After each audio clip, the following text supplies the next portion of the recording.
It would not be a First Cut podcast, Patrick, if we did not talk about the Ryder Cup. And of course, the LIV guys getting into the mix as well. Brooks Koepka, Dustin Johnson, quote, willing and able to play for the US Ryder Cup team. I bet they are currently. Very brave. Yeah. Very brave take. 17th in the rankings for Koepka right now, 32nd for DJ. Maybe a conversation we're going to have to continue to have all summer long. Yeah, Kyle wore the hat. He knew this conversation was coming up. I appreciate the excitement that's coming around. But do they even need them? I think the 10 from the President's Cup. Right? Non-Horschel, non-Kisner division. Those 10 are probably safe for the team. Then you got 2 spots, and I mean, do you want to? Zach Johnson said there's still a lot of factors that need to evolve at the Zurich Classic, but Ricky Fowler, Mark just mentioned him. He's rounding into form. A Sahith Theegala, if you want a young guy, come on now, to get some experience under his belt and I feel like he'd be great in the team room there. But DJ was obviously fantastic at Whistling Straits, 5-0-0, but against that European team, I think me and KP could have gone 5-0-0 to an extent. So it'll be interesting. Are you? Go ahead. Patrick, are you okay? Like, do you care if the LIV guys play? Like, what's your position? My position is it needs to be uniform across both sides. John Rahm said the same, and I agree with him. And I feel like the European side has already taken their stance that they don't want LIV players because, well, they fired their captain already for going to LIV. So that seems to me like they're going to be saying no to LIV players playing. And if they say no, it might be an under the table agreement where Zach Johnson and Luke Don are like, all right, we don't need them. But if they play, I don't care at the same time. It just needs to be uniform, in my opinion. Yeah. Yeah, Big Eye, you're preaching to me. A couple things I'd like to add. First off, the captain broke a contract. From what I understand, he had a contract with the European Tour.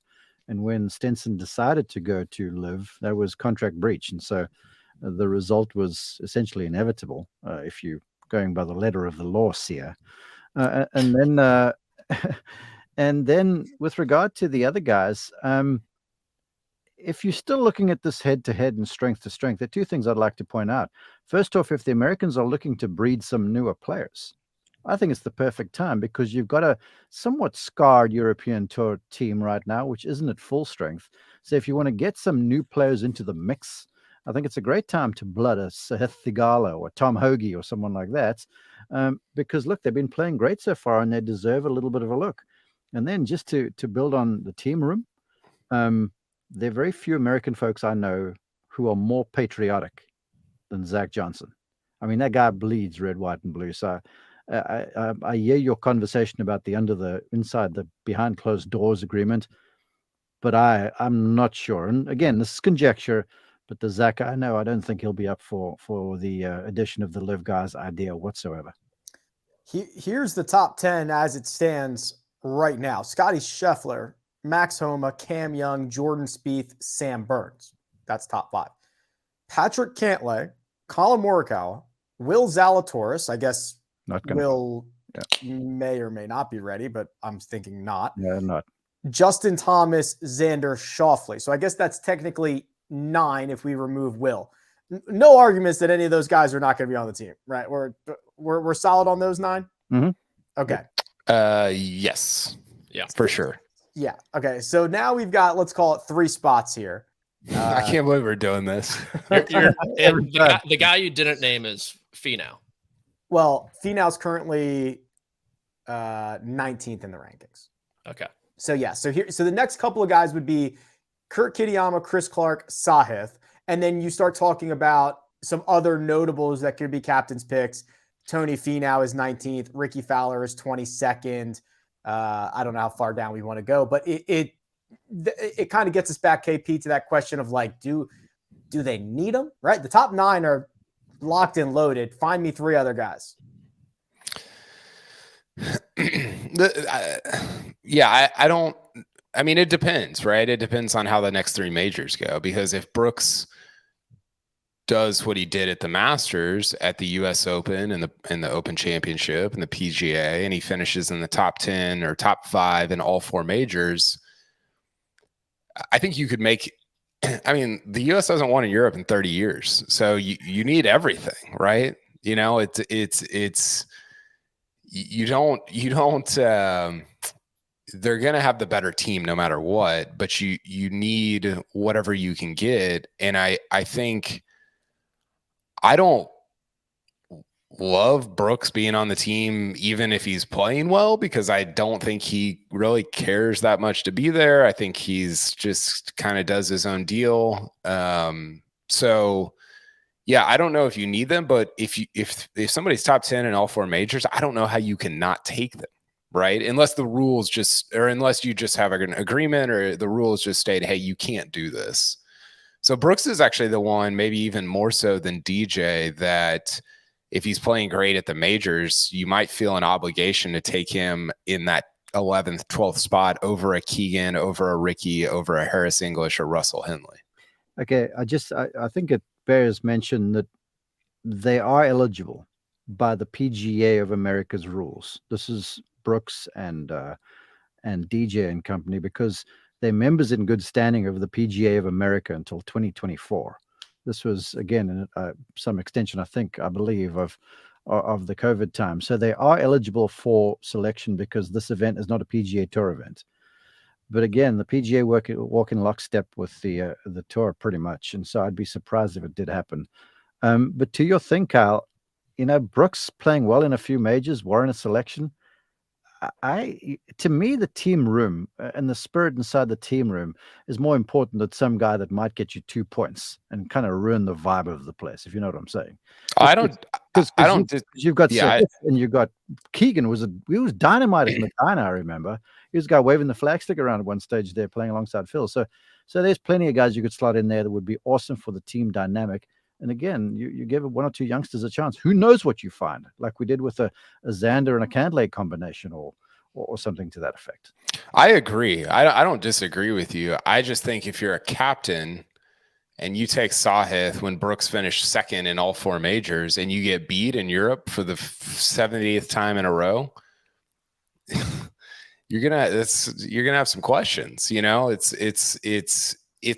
think captains are risk averse in this deal. Like they don't love to put themselves. I mean, remember when Davis Love, or who was the captain at Whistling Straits? Stricker took Scheffler in the 12th spot, and everybody was like, wow, that was the right pick, but that was kind of bold that he did that. And you're like, yeah, it wasn't at all. Like, Scheffler's the best player in the world.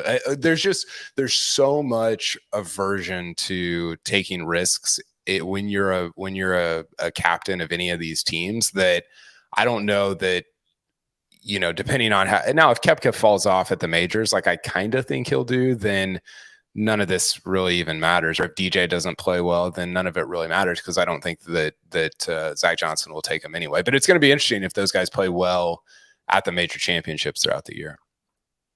Josh, you might have put it up there, but do we have that graphic for where the LIV guys are in the Ryder Cup standings? I might have just overlooked it while I was looking at the outline. Oh yeah, I think we saw this one. So Brooks at 17, Phil at 23rd, DJ at 32nd, Patrick Reed 37th, HV3 55th, Taylor Gooch 62nd, Kevin Knott 80, Bryson 87th. Not a LIV golfer, but any guesses on who's currently sitting at 127th right now in the US Ryder Cup standings?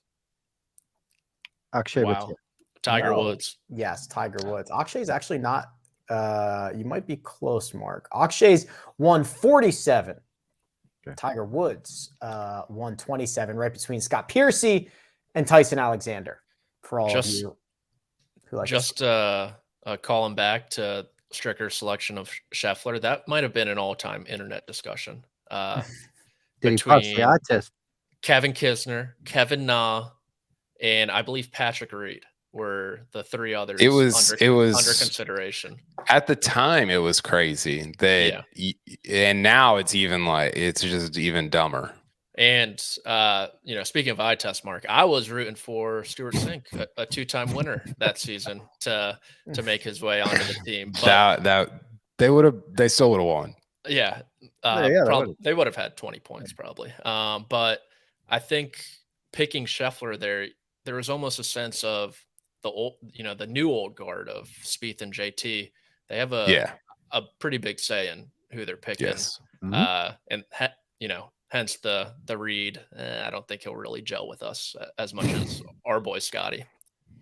That's how I felt about Koepka. I don't remember. I presume Koepka qualified that year because he finished top 10 in the last 3 majors of the year. So I presume did he qualify? Do you remember? I believe he did.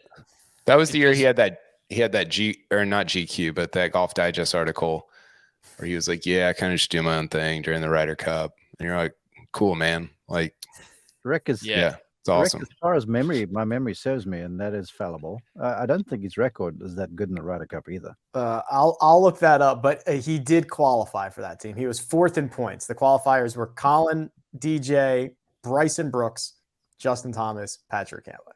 He's 6-5-1 in the Ryder Cup. I might rather have Talor Gooch than Koepka on the team. Well, I don't know. Well, he's already played a Ryder Cup, according to him. Yeah, right? Can handle it big time. Can't imagine. I mean, yeah, he's ready for it. I can't imagine much difference. All right, gents. Let's get. I mean, can we do Europe?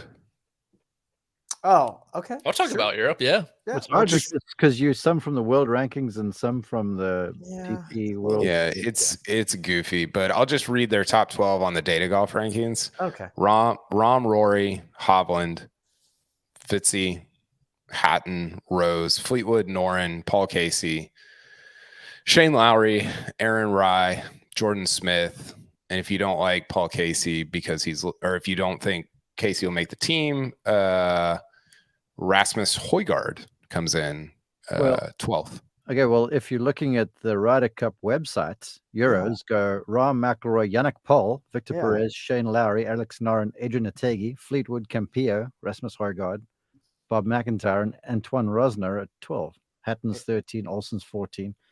Yeah, so it's a weird setup with the weather. I was going to say, where's Yannick? Yannick's been hot, baby. Yeah, he's on there. He's number 3 on the Ryder Cup ranking page. He's number 102 on Data Golf. What? Okay. In the Ryder Cup? Or No. Overall, on Ryder Cup, he's like 15. Okay. I was like, they're coding his brother, his twin brother, Jeremy. They got the code wrong. But I guess my point here, I actually pulled these this morning. I was interested because I'm a psycho, and their team it's like pretty good. The top 7's doable. Heavy. It's very top heavy. Rahm, Rory, Hov, Fitz, Hatton, Rose, Fleetwood. You can get by with, I think. But Lowry, 8. Noren, Lowry, like it's not, you don't have a bunch of. I mean, you might, but you currently don't really have a bunch of Antoine Rosners running around, which would be a problem when you've got Scheffler, Cantlay, Xander, Spieth, JT, right? I don't know. I guess I was just surprised by how competitive the European team looked on paper to me at this point.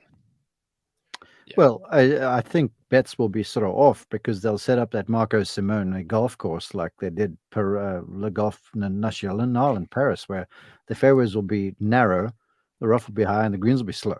So they're going to try and mitigate the field with a course setup, which it always happens. You come to the States, it's big, fast, and wide. You go to Europe, it's narrow and slow. So from that point of view, they think the playing field may level a touch, but the Americans are just so strong right now. I don't care who you line up against them. Yeah, I will say, like, going back to 18, JT was the only guy who played in that European Tour event, and he obviously had the best record. It's across from the Wells Fargo Championship next week, so none of them are going to see it until the actual playing. But Strategic Alliance, who's probably going to be there next week? Yannick Paul. Probably getting his reps in, getting ready. Are you a Yannick stan? Yes. JT was so good at that Paris Ryder Cup. He beat Rory on Sunday. He was awesome. Yannick Paul was playing on the Outlaw Tour in 2020. Now he's a winner on the DP World Tour, and he's going to maybe be. He might be on the Ryder Cup team. Isn't that crazy? It's absolutely crazy. So are they for sure, like, they won't allow Peters and Paul Casey and Sergio? Like, that's a non-starter, even if they qualify? I don't know. I don't know how you can if you, well, I guess the contract part, but I don't know. It would be a weird look if you can your captain because he went to LIV, but then have LIV players on it. But then they're going to have to come out and say, even though you've qualified, you cannot play because you play on LIV, which is going to be also a very tough thing to do. And then if they lose, it's going to, I mean, there's a lot of like, it's not, I mean, the Ryder Cup is so important to them. Right. And so it's not as easy as like, oh, well, yeah, but then if you let them play, then you have to let them play on the European tour. It's such a mess. It's a nightmare. It's a mess.